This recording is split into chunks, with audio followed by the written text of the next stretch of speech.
તો આ તરફ વડોદરામાં પણ ગેસના સિલિન્ડરની અછતને પગલે ઇલેક્ટ્રિક સગડીની માંગમાં વધારો થયો છે। વડોદરામાં લોકો ઇન્ડક્શન સ્ટવની ખરીદી તરફ વળ્યા છે। માંગ વધતા દુકાનોમાં ઇન્ડક્શન સ્ટવનો સ્ટોક ખૂટી પડ્યો છે। 2 જ દિવસમાં ઇન્ડક્શન સ્ટવની માંગમાં ઉછાળો આવ્યો।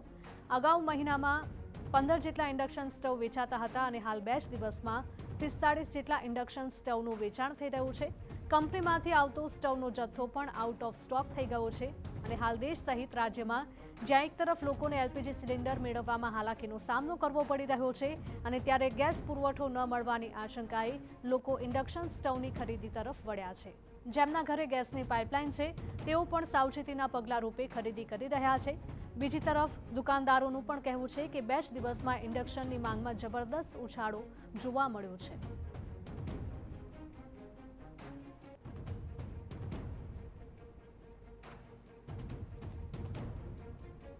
આપણી સાથે હાજર છે, તેમની સાથે વાત કરીશું કે જે પ્રકારની પરિસ્થિતિ અત્યારે સર્જાઈ રહી છે, કેટલા ઇન્ડક્શન જનરલી વેચાતા હતા અને હવે શું પરિસ્થિતિ?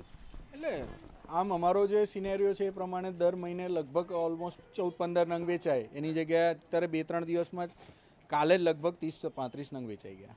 શું ઇલેક્ટ્રિક ઇન્ડક્શનનું માર્કેટ હવે કઈ તરફ કામગીરી કરી રહ્યું છે? કારણ કે જે રીતે લોકોની ડિમાન્ડ વધી રહી છે, ક્યાંક તેની આવકમાં પણ શોર્ટેજ ઊભી થાય તેવી પરિસ્થિતિ આપને લાગી રહી છે? હા, એટલે છે જ, અમારે તો ચાલુ થઈ ગઈ, શોર્ટેજ જ છે, અત્યારે માલ નથી, જેટલો છે એટલો વેચીએ છીએ આપણે। એવું લોકોની ડિમાન્ડ કેટલી વધી છે? 50% અબવ લોકોની ડિમાન્ડ છે આજે પણ। ભાવ વધારાની શક્યતાઓ આપને લાગી રહી છે? કારણ કે જે રીતે ગેસ સિલિન્ડરમાં પણ કાળાબજારીની ચર્ચાઓ થઈ રહી છે, તેવાની વચ્ચે ઇલેક્ટ્રિક ઇન્ડક્શનમાં કશું થશે? નહીં થાય। કંપની તો જે રિઝનેબલ એનું જે રેટ છે એ પકડી રાખશે। હા, એડિશનલ સ્કીમ નહીં આલે, પણ જે છે એ માલ લો તમે એવી રીતનું। એવું બિલકુલ, તો જે રીતે દુકાનદાર કહી રહ્યા છે, પરંતુ ગ્રાહક પણ અહીંયા આગળ લેવા માટે પહોંચ્યા છે, તેમની સાથે વાત કરીશું। કાકા, આપ ખરીદી માટે પહોંચ્યા છો ઇલેક્ટ્રિક ઇન્ડક્શનની, શું પરિસ્થિતિ હતી? આપણે કયા પરિસ્થિતિમાં ઇલેક્ટ્રિક ઇન્ડક્શનની ખરીદી કરવી પડી રહી છે? આમાં તો કોઈ ઓપ્શન શોધવો પડે આપણે, કાં તો યુઝ બંધ થવું જોઈએ।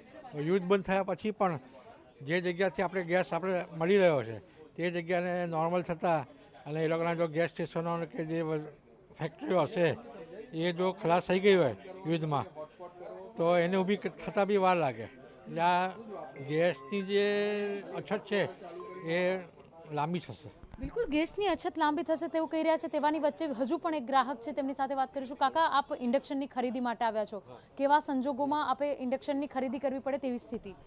ગેસ જવાની તૈયારીમાં છે, હવે આ લોકો પર બહુ લાંબુ કંઈ એટલું ટક્યું નથી, એટલે બની શકે કે ઇન્ડક્શનની જરૂર પડે અને યુદ્ધ બહુ જલ્દી હવે શોર્ટ ટાઈમમાં પતવાનું નથી, એટલે લાંબુ થઈ શકે, તો એ ટાઈમે ગેસની અછતના કારણે ઇન્ડક્શનની જરૂર પડી શકે। આપને પણ ગેસની બોટલ નોંધાવી છે, કેટલા દિવસમાં મળશે એવું કહી રહ્યા? એકચ્યુઅલી મારે ગેસની પાઇપલાઇન છે, ગેસ બોટલ નથી, પણ પાઇપલાઇનનો બી ભરોસો બહુ લાંબો ટાઈમ રાખી શકે તેમ નથી। એટલે ડર લાગી રહ્યો છે કે પાઇપલાઇન બંધ થઈ જશે તો ઘરમાં કેવી રીતે? મે બી પોસિબલ હોઈ શકે, થઈ શકે। હવે સરકાર બી શું કરી શકે? આગળથી સપ્લાય નથી, શું કરશે? એ હશે ત્યાં સુધી આપશે, નહીં હશે તો શું કરશે?